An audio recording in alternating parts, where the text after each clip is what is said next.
Hello everyone, welcome back to the session on your unit 5, and in this particular unit we are going to today we are going to discuss about the third part of your unit 5, that is nothing but file system implementation.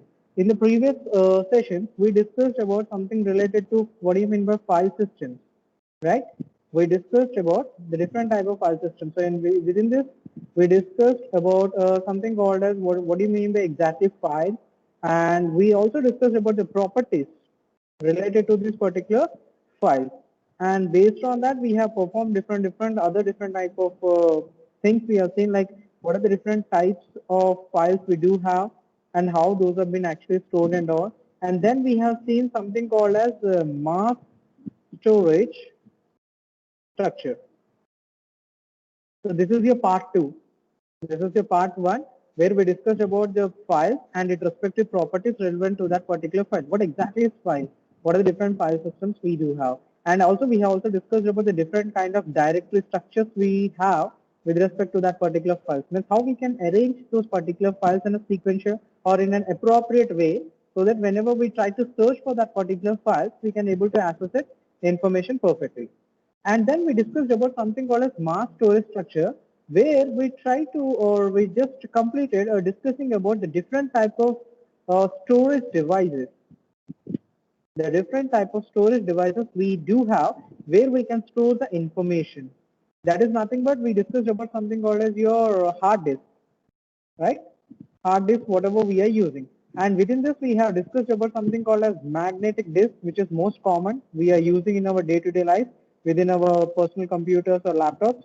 And then we discussed about magnetic tapes, right? And after that, we also discussed about SSD, and relevant to that, we also discussed about the different type of disk scheduling algorithms. Disk scheduling algorithm. Now, in this particular unit, what we are going to discuss in this particular, this is whatever I am talking about here in this particular concept. This is relevant to your part 2. Now, in this particular session, we are going to discuss about the part 3. This is part 3. And in this, we are going to see how, till now we have discussed what do you mean by file, what are the different properties relevant to that file, and how we are going to arrange it and all, and what are the different mechanisms to get access to the information stored in that particular file. Now we are going to see in this particular session how these file systems are actually implemented in our computer system, in our operating system, how these particular files are going to be implemented. That we did not discuss till now. So that we are going to discuss in this particular session.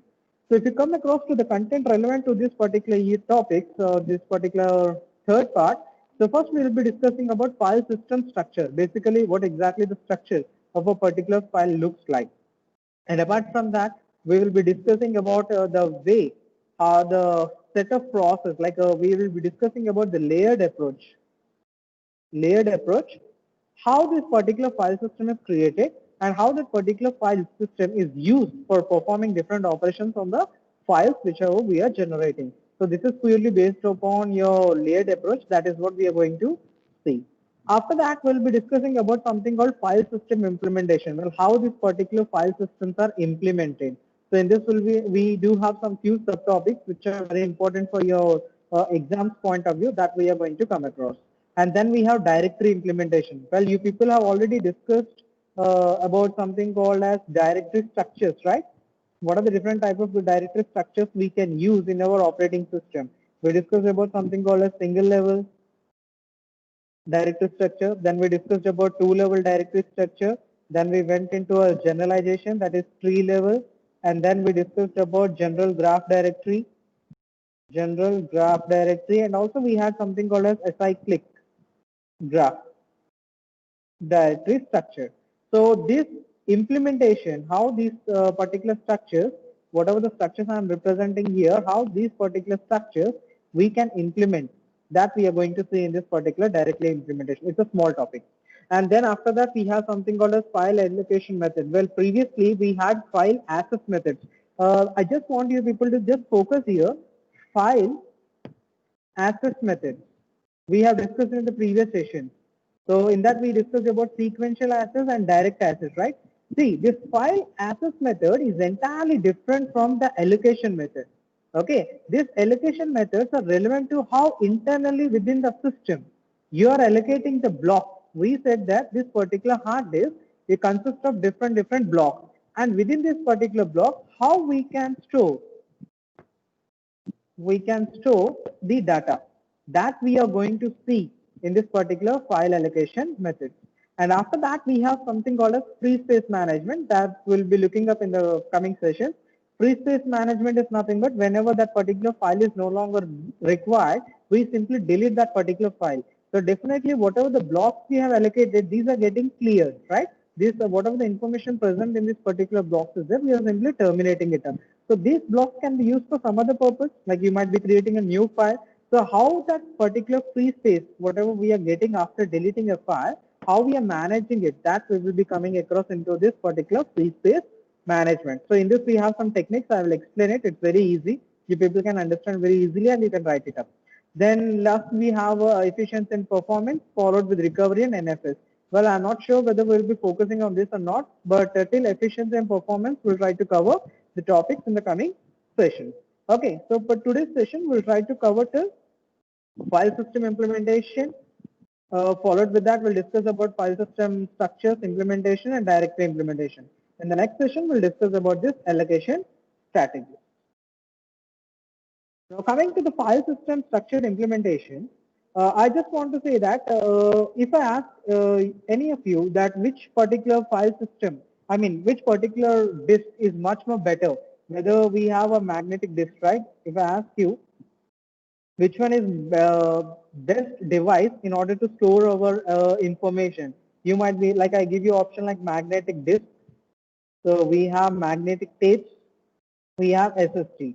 Obviously, most of them will be giving an answer that magnetic disk is good when compared to other two. Well, this is much more faster when compared to magnetic disk, but economically this is very high. The cost is very high.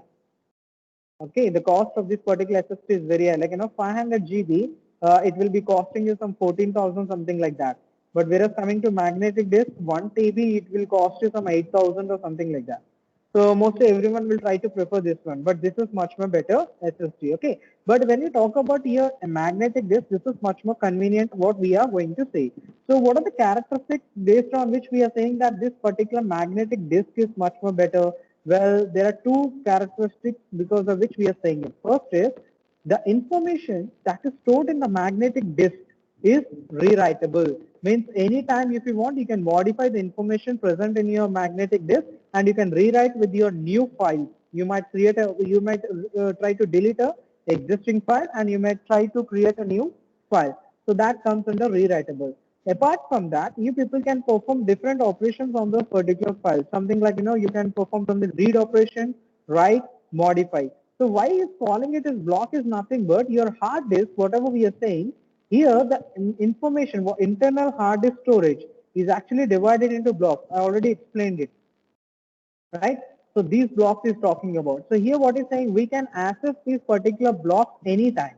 Okay, and we can use it for different purpose, maybe reading the data from this particular block, or we may try to remodify, means we may try to update the already existing data within this particular block, or we may try to modify the information. Maybe we may try to entirely delete the information present in the file and write a new content in that particular file. So everything we can do it. That is the best part of your magnetic disk, using it as a secondary storage. Apart from that, what it's saying is we can access the information very easily if we are using this particular magnetic disk as a secondary storage device. It becomes easy to access the information from the information from this particular memory device. Means we can use it either sequentially. I think we have already discussed about file access methods in the previous session, right? So in that we have seen two different type of methods, something called a sequential access method and direct access method. Okay, so these two operations can be done anytime. For example, if I want to get the data of a particular file, sorry, if I try to get a data of a particular file from, means I want to get only the information from this particular block. Okay, let me write it here so that it becomes clear. Suppose this is the secondary storage device I'm using, and in this we have some blocks. I have a file name XYZ. Okay, and this file is occupying the first three blocks. Whatever the information is present in that particular file, It is occupying first three blocks. But I want to access only information present in the second block. Can I do it? Can I try to access the information? Yes, it's possible with the help of this particular direct access method. But in case I want to get the information from this particular file in a sequential way, means right from the beginning till end, I can get it. Just I have to read all the three blocks in a sequential order, 1, 2, and 3. Based on that, I will be getting the information. So that is the best part of this particular magnetic disk, using magnetic disk as a secondary storage device. Well, those are the advantages because of which we are using it. But that doesn't mean that we don't have any kind of disadvantages. It actually has some problems associated with it. So what are the problems we do have is defining, first one is defining how the file system will look like. Like we are talking about a file system. The file system means it doesn't mean that it exists only a single file. Okay, it has some set of files. For example, this is your volume D drive, and within this you are having a folder called as movies. I'm just taking an example. Okay, this is only a single folder. Like this, you might be having multiple folders, and within this movies you might be having a English folder, English file, Telugu, okay, Tamil, Hindi, Punjabi, so on. Okay, so and within English again you will be having some different files like what we call thriller, romantic, action, so on. In the same way, you will be having files associated with this.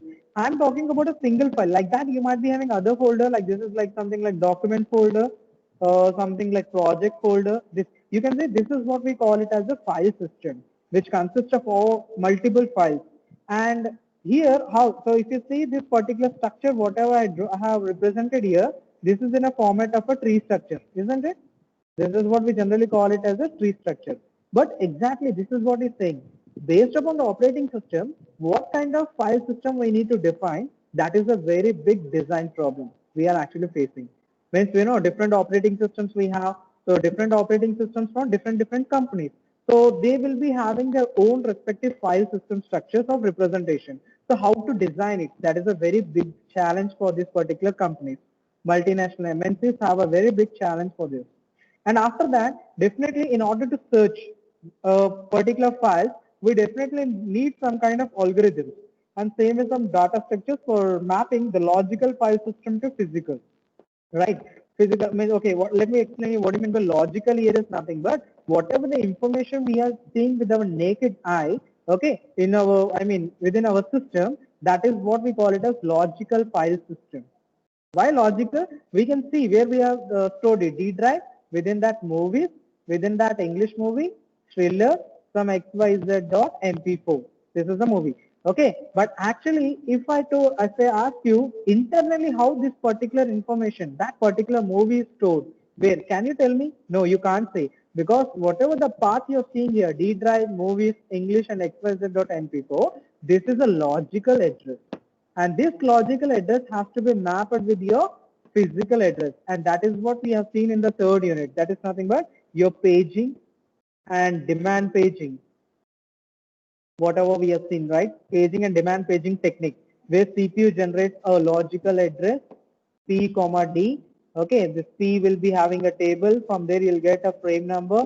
That frame with the displacement, you copy it up and you get a physical address. That is what it's saying in this particular. So that's what happens. So whatever the part we usually see in our system, that is purely nothing but your logical address.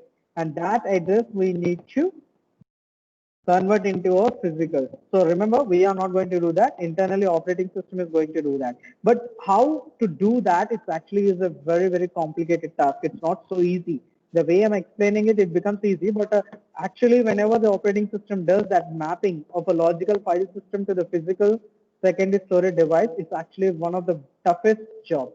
Okay, because if the algorithm, it's totally purely based on algorithm. If the algorithm is not efficient, then definitely it is going to take a lot of time and it is very typical to overcome that particular trouble. Now let's come to the file structure here. So basically coming to the file structure here, we do have logical storage unit and collection of related information.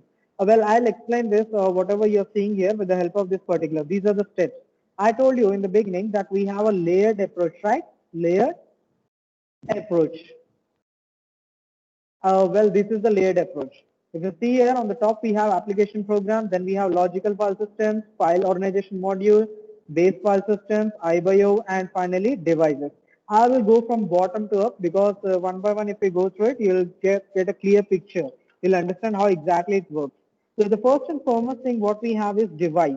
Now this particular device, whatever you're seeing here, this particular device, whatever you people are seeing here, I mean this one, this actually consists of the device drivers. It actually consists of device drivers followed with interrupt handlers. Interrupt handlers. Now remember, every layer is having one feature, and that feature will be accessed by the higher level layer to define a new feature. For example, IBO control system. If you talk about this, this will consist of device drivers and interrupt handlers which are presented here. This will be, okay, whatever the feature it is providing here, this will be used by this particular IBO control layer and it will provide a new feature. So IBO control basically use them in order to transfer the information between the main memory, and your something called as your disk system. Okay, this IBO mainly used in order to transfer the data between your main memory and disk using the devices which are present here. You can see here device drivers and interrupt handlers. Now here, if you can call this particular device driver, whatever you're seeing here, this particular device driver, you can also call it as a translator. Why we can call it as a translator is, this is the one which will take the high level language, like you people are writing a C program, that will be taken by this particular device driver and convert that high level language into your machine understandable language. That is nothing but a binary format. That is zeros and ones. This is done by this particular device driver using IBIO control. Okay. So whatever the C program you have written, that is a high level language you might have used. English is a high level language. And that language is converted into zeros and ones by this particular IBIO control using the devices which are represented in the lower layer. Okay. And apart from that, it usually performs bit pattern. I already informed you, binary format now, zeros and ones. This is the way it exactly does. And on top of that, we have a basic file system. Now, this particular basic file system, what it does, it will use the features of the IBIO control and device drivers. So what it is exactly going to do is, it will give generic commands. See, this particular basic file system is going to provide you the generic command, okay, to the appropriate drivers to read and write the physical block. So whenever you want to write the information in your hardware, okay, that is your magnetic disk, this particular basic file system will give that particular generic command. Okay, and that will be transmitted to the device, that is interrupt device, and this particular interrupt handler and device driver, and they are going to write the information to your storage device. That can be your magnetic disk, that can be your SSD or something like that. Basically, we are using here magnetic disk. Okay. Now, moreover, it will this particular basic file system will provide information related to where we need to write that particular content. For example, it may be giving information. Let me erase it so that I can write and explain it clearly.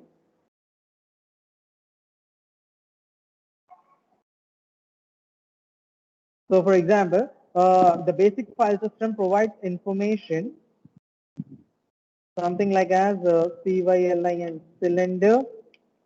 Okay, it will provide you information something called as cylinder 73, cylinder 73, track 2, sector 10. So I hope you people know about this. We already discussed in our mass storage structure. We have a disk like that. Within that we have a track, and within that tracks are split up into multiple sectors. That's the reason I have explained that before. And whichever the tracks are coming in a sequential order, that we call it as a cylinder. They form a cylinder. So this is the way how the basic file system provides the information, and using this information we can write the information into our hard disk. Well, even we can not only write, we can also read it, even we can try to modify it, okay, into the hard disk. That is the best part of this. Apart from that, this can also be used, well, this particular basic file system is also used for cache as well as buffer. related data also. Friends, I think you people know about cache, why we use it. Most frequently accessed files will be stored in your cache so that whenever the user try to access them, we can provide the information very fastly. Same way coming to the buffer here, buffer is used for storing the recent file, whatever. So both are almost one and the similar. Okay, so these are also used for that particular purposes. And on top of that, we have something called as file allocation module. Now, what is the main purpose of this particular file allocation module? This also plays a very important role here. So if you talk about this particular file allocation module, well, sorry, this file allocation module actually consists of information related to the files, the different files what we have. Apart from that, it also consists of information related to the logical blocks what we have, and same way the physical blocks. The name itself specifies file organization. So here, whatever the files we are creating, organizing them as per the operating system, file system, whatever they are using it, that is the main task of this file organization module. So here it will have information related to the file, the logical blocks and physical blocks. So based upon the information, whatever the file we are creating, it will try to convert this logical, try to map this logical block to physical. Means indirectly what it means to say is storing the information, what are the files we are creating, storing that particular file, okay, from logical to physical, mapping it up. That is what exactly done by this particular file allocation, sorry, organizational module. So here, this particular file organization module is used by many operating systems like, Unix, Linux, they basically use it. And within that, we usually call them as inode. Okay. Now, after that, we have the last but not the least here is logical file system here. So what is the main purpose of this is it actually stores information related to metadata. So what do you mean by metadata here is nothing but it is the one which contains file system structure. It consists of information related to file system structure, this particular metadata, and this particular file system structure, whatever we are discussing here, it will not consist of any kind of data. This is only a structure. Means what kind of structure using? Maybe a tree structure, maybe a graph structure, like we have discussed it earlier, like this. So if you see here, this is some kind of tree structure. I am drawing it like graph. You can call it as a graph or tree, whatever you would like to say. Okay, but whatever the data is present in this particular file, that will not be represented. Only the structure. This is the structure. This structure information will be present in this particular logical file system. Okay, and apart from that, this particular logical file system will have something called FCB.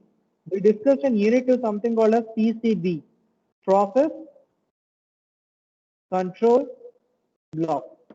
Same way here we will be having FCB, that is nothing but file control block. And using this particular block, we will have every information related to that particular file. So like whenever that particular file is created, when that particular file was exactly modified, how many processes are trying to access, means have opened that particular file simultaneously. Means how many of them are using that particular file at current scenario.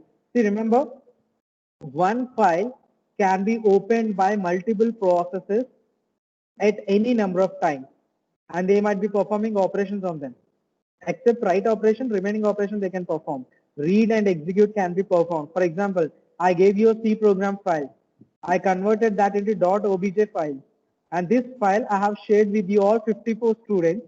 So you people can either execute it, okay, or you can read it, this particular file, but you cannot modify it. Okay, I did not give that permission. So you people can use this object file, execute the program, see how the output you people are getting from that particular program, but you cannot try to modify the data present in that. Okay, so all the 54 students can simultaneously access it. That is what it means to. So all that information will be stored in this particular file control block. That is what it's saying in this particular. So on the top, what we have here finally is nothing but the application layer. This layer is mostly used for performing the means generating the application, different applications, whatever we want to create, like C program if you want to execute.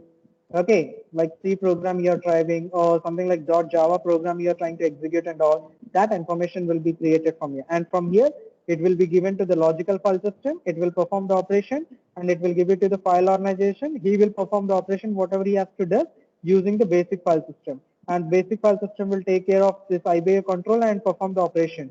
And IBA control will give commands to the devices, whatever we have. So this is what we call it as actually a layered approach. And using this layered approach only, we people are going to perform the different operations. Okay. However, in the different operating systems, this might not be the only feature or the layered approach that might be used. Different operating system might be using different methods. Nowadays, we have multiple different type of methods. Well, whatever I've explained you there, this is what is here is relevant to it. Coming to the device drivers, basic file system, file organization, logical file systems. I told you in logical file system, we have FCB, file control block, right? This one, this is the one I was actually talking about here. This one, file control block. So in Unix, we call it as inode, and it will consist of information related to that particular file structure. When it is created, how many files are there? So one particular file is by different layers and all. Okay, so and apart from this, as I told you that nowadays we have multiple file systems available here. Some of them are explained here. Like for example, Unix has UFS. Please remember this. Unix uses UFS or FFS.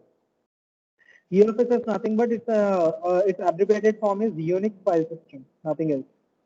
Unix file system. Same way, Windows uses something called FAT.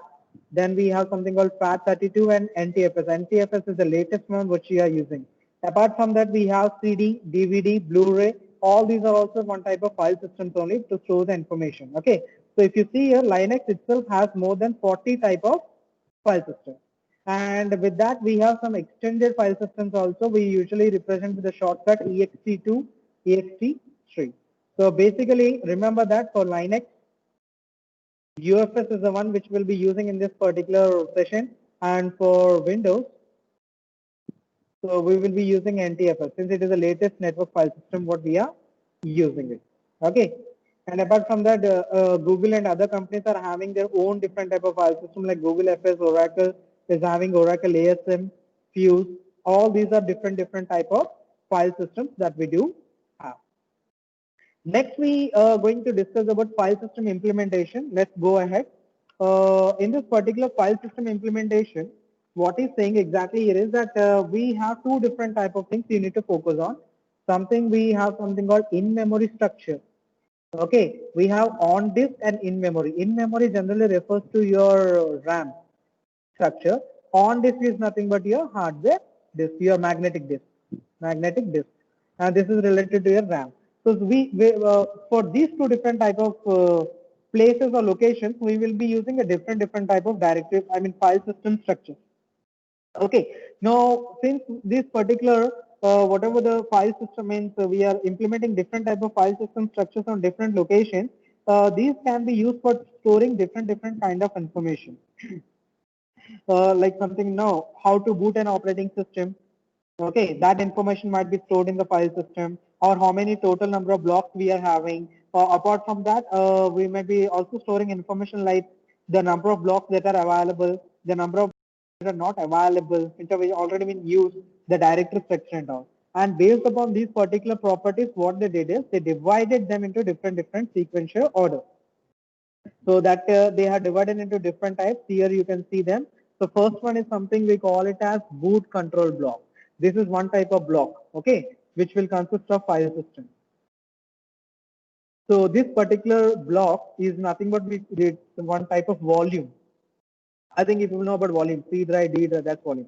So this boot control block, it will actually consist of information, okay, related to booting. So whenever you turn on your Lappy. So I told you in the second unit that there will be a bootstrap program. That will be that is the one which is going to start your operating system. That bootstrap program will be stored in this particular boot control block. Now here, this particular boot control block, if that no operating system is there, then that particular thing will be empty. But if there is an operating system, then that particular program will be executed. Now if you talk about UFS, we call the same block as boot block. Means Linux he is talking about. So in Linux, we call this block as boot block. Whereas coming to NT, we call it as partition boot sector. Means in Windows, this is talking about in Windows. In Windows, there will be different names, partition boot sector. But if you talk about Linux, we call it as a boot vector. And after that, in the same way, we have something called as volume control block. Now, this is responsible for storing the information related to the block, means whatever the hard disk we are using. So how much space is available within that, okay, and what is the size of each block? Since we are saying the hard disk, we are having information, I mean, we are storing information in this particular block. So how many blocks are available? How many are free? How many have been used? Okay, that information is actually stored in this particular volume control block. And in UFS, we call it as a super block. Sorry. In UFS, we call this as a super block. And whereas coming to NTFS, we call it as a master file table. So both are important. And next we have directory structure. Now this directory structure is actually used, I think you people know what are the different directory structures we have. Single level, okay, we discussed about two level, then we discussed about tree structure, general graph directory, then we acyclic graph directory we discussed. So all this comes under here for organizing the file. Now here, every file will have a FCB, file control block, and it will consist of information related to that particular file. Means how many, every process will have this particular FCB, and that will consist of information related to the files that are accessed by that particular process. Now let us suppose there is a P1. P1 will have SCB1, like PCB, it will have PCB1, like same way SCB. Now this will consist of information related to how many files. Let us suppose he has accessed some 3 different type of files his process is accessing. That information will be stored in this SCB, file control block. So every file will have a FCB, and that FCB will consist of information. Okay, same way. I mean, like for example, we have another P2. P2 is accessing P3 and P2. Then this FCB of that particular file will consist of information related to P1, means P1 entry will be there, same way P2 entry will also be there within that particular file control block. So every file will have one particular FCB, not the process. So whichever process try to access the information, I mean that particular any file, that will be directly noted up into that particular file control block, and that will be used for further. I hope it's very clear till here. Okay. Well, here in this particular slide is explaining about the different properties related to your file control block, what we can have. So every FCB will have a unique identity number. Okay, like you people have a roll number. Same way, every file will have a ID number. And based on that, the directory entry will be performed. And apart from that, it has other information also like file permissions, file dates, when it is created, when it is accessed, when write operation is performed, who is the owner of that particular file, group, access is given or not, what is the file size we do have, and apart from that, what are the different data blocks or the pointers we do have, that information is also present in your FCB. Same like your PCB, you have FCB, and that will consist of all this information what you people are seeing here. Now that is related to disk. Now if you talk about in memory, okay, as I told you that we have two types, right? Something called as disk and in memory. So in memory is related to your RAM and disk is related to your hard disk, I said. So previously whatever we discussed is related to disk. Now we are going to discuss about in memory. So in memory also have some features like that. So these are the one. Like for example, in memory will have a mounting table. This table will consist of information related to the volumes that are mounted. I think you people have idea about file mounting. If you don't have any idea about it, please go through that particular video which I have explained in the previous session. You can get a file mounting. You people can go through it. You'll come to know what you mean by mounting here. So here, whatever the volume you people are mounting in your system, that information is present in this particular mount table.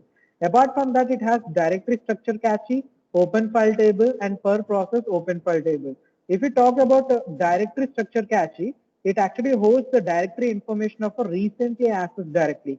Means whichever the latest directories you people might have accessed, that information will be present in this particular directory, in this particular cache. And same way we have open file table. That this is important. Please have a note of the system wide table. It will actually have a copy of SCB. So whenever a process opens one particular file for accessing, we will be placing that process in this FCB, and this will be linked to this so that the system can know how many processes are accessing the same file. Okay, that information is present in it. For example, we have three processes here. We have a single file F1, and it has been accessed by three processes are performing operation on this. So its FCB will consist of information related to P1, P2, and P3, and this will be linked to this particular table, so that system can come to know that three processes are actually using right now this particular file F1. Okay, so that is what we call it as system-wide open file table. Then we have per process open file table, means every process will have one open file table, and that will consist of a pointer which points to different properties, like what is the name of the file which that particular process has opened it up, what operation it is performing on that particular file, what are the different other things it can perform, all that information is present in it. Then we have buffer. Buffer is used for storing the information, latest information what we are getting. Now this is an example related to it. For example, if you want to open a file for reading purpose, you need to execute this particular system call. Using system call only we can perform the operation. So within this we need to give the parameter. This is the parameter we are using to give the name of a file. Now name will be searched in the directory structure. If we found it within the directory structure, you can perform different operations. But before that, we need to map if that particular file structure we have received it, I mean we have identified that is existing, then that has to be mapped with your file control block, and then you can perform different operations on that particular file. Okay, now the second B part, what you are saying is related to read operation. You want, this is for write operation, this is for read operation, we are performing it. So coming to the read operation, same. Read is the system call we are using. Within this, we are giving the name of the index. Now that index will be actually checked in a per process open file table. Means every process will have a process type, I mean file table. And within that, it is going to check. So within that, it is going to check. Okay, just sorry for the interruption. Okay, so within that, it is going to check. What is that? Whether that particular file is present or not using this index, whatever we have. If that particular file is located, if that particular file is available, that will be mapped into your system-wide open file table, which I already told you previously.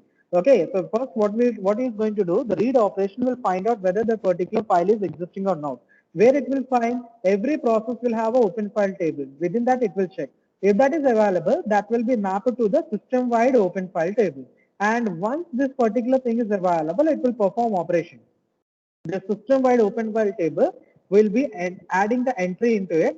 Then the system will allocate that particular data blocks, whichever are relevant to it, for reading operation, whatever we have performed. That data blocks are provided for read operation. Then we can perform the different operations on that. Okay. Same way we have file control block. This is also mapped to this particular. Means we are performing read operation, right? So that operation information should also be present in this system-wide open file table. That's the reason we are using open file control block. You can see it, who is performing this? Kernel. Means the operating system is performing this thing. This is user space and this is your hard disk. This is the hardware disk, like that is nothing but your magnetic disk where exactly this operation is actually taking place. I hope it's very clear till here. So partitioning and mounting, I think if people are familiar with, we already discussed here. Since we will be dividing, I mean your system, we'll be mounting it up. Not all the file systems we can store at a time within our system. I mean your RAM. So we are going to store it in our hard disk, right? Already we discussed in the previous hard disk. But whenever we wanted to access the information, we will be loading this from the hard disk into your RAM. So that is what is talking about partitioning and mounting here. Now, if you look at even in this particular partitioning and mounting here, there are two different type of things people have to focus on here. Something called as cooked and raw. What do you mean by cooked here is nothing but if the data is available. Okay, if the data is, I mean, if the file system, if the file system is available, then we call it as a cooked. Raw in the sense, no file system is been available. No file system is available for that particular operating system. Then we call it as a raw. And cooked means file system is already existing. Some kind of file system with linear layered structure that is available and we are using it. Okay. So that is what cooked and raw. Apart from that, we have something called root partitioning here.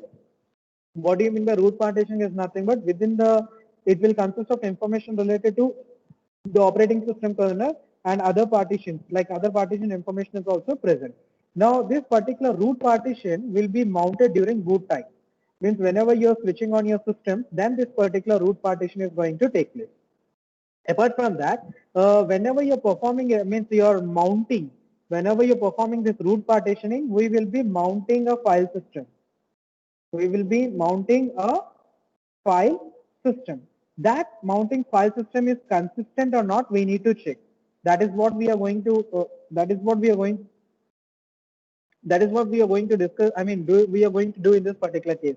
Okay, so whenever you want to open a new file system for accessing, we first have to load it into RAM. But before loading it, what we are going to do is, we will just try to find out. We'll just try to find out whether it is consistent or not. If it is not consistent, we'll fix it up and then we'll mount it. And then we can access the information. That is all relevant to it. The next topic what we have is nothing but your virtual file system. So why we are calling virtual file system, you might have understood, like we are storing the information in a D, C drive, we are creating a folder and within that multiple folders we are creating. That is nothing but a logical address of a particular file. That is not a physical address.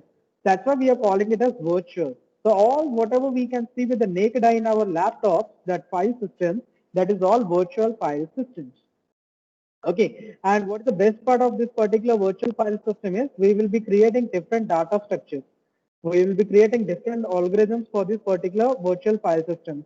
So basically it is classified into three major layers. We have layers here, file system interface, virtual file system, and then we have file system type or a remote file system. Let me show you with the help of a diagram so that you can get a clear picture. The first one what you are seeing is, this is your file system layer. Whatever I have already explained you in the previous one, we have three different type of layers, right? So the first one is nothing but your file system interface. This is what we call it as file system interface.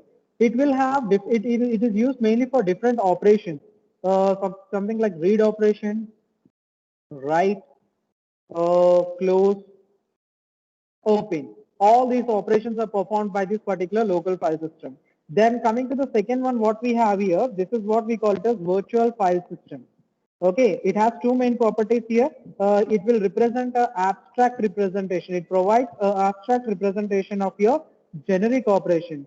Whatever the generic operations you people are going to perform on a disk, it will provide an abstract representation of it. Abstract representation is nothing but, just a minute. Sorry for the interruption here. There was a call here. Okay. Now coming to the second layer, we have virtual file system here. This generally represents abstract generic operation. Now using this, what we can do is we can actually give different type of operations. But how this particular operation will be implemented, that information will not be present in this local file system. And after that, we have something called remote file system here. This remote file system is basically used for something called as third layer we are having here, this is used for remote file systems. Once remote file system in the sense nothing but the different type of files we are creating, the different type of files what we are creating here, the different files, that how we have to represent, that is what represented in this. Basically in the next slide we'll discuss about this virtual file system architecture. So this particular system actually has four different type of objects. Well, this is relevant to this. Okay, I was talking about this particular thing here, local file system. You're saying this, for this we are going to, that is nothing but your virtual file system, whatever we discussed. Now that architecture has certain properties like objects. We have inode object, file object, superblock object and deny object. Now all these are representing individual files, like inode represents the individual files what we have. Same way file object represents the open files, superblocks represent the entire file system. You can just go through it, these are simple properties. Now for this, we have different operations. For all these objects, we have different operations. So what operations we do have is, these are the operations like open, close, read, write and mapping. Okay. So these are the one what we do have. So these are relevant to your virtual file system. So using this particular operations, whatever are defined here, using them, we can access this particular objects and we can perform the different objects. Okay. Now the next one is related to your directory implementation. We have actually two different types, linear and hash table. So if you talk about linear, Linear one, linear is nothing but we will be trying to access the information in a linear fashion. Means whatever the data we are going to store, the files we are going to store, that will be in a linear format we are going to store. And we might be using some binary search in order to perform, search and operation. Same way to read and write the data also, we will be searching. Since whenever we want to modify one particular file, we'll start from the first file and then we have to search all the files wherever that file is located, and using that file only we can perform the operation, due to which it becomes very time consuming. Like linear search time will be more. For example, if the file is available in the first place itself, it is easy. But if it is available in the middle and the last, we need to search all one after another. So it becomes very difficult. The time consumption is much very high. Apart from that, what he's saying is if we arrange them in alphabetical order, like in a sequential order, that also we can't do. Why? Because whenever we want to create a new file, that will be loaded in the end. Like for example, this is a tree structure. So I have created 3 files now. Whenever a new file is created, I will be pasting here. If it is in a sequential order A, B, C, and this is A, then it should come here. So once this file is created, again reshuffling has to be done. That is a problem with respect to your linear list. Sorry. That is the main problem with respect to your linear list.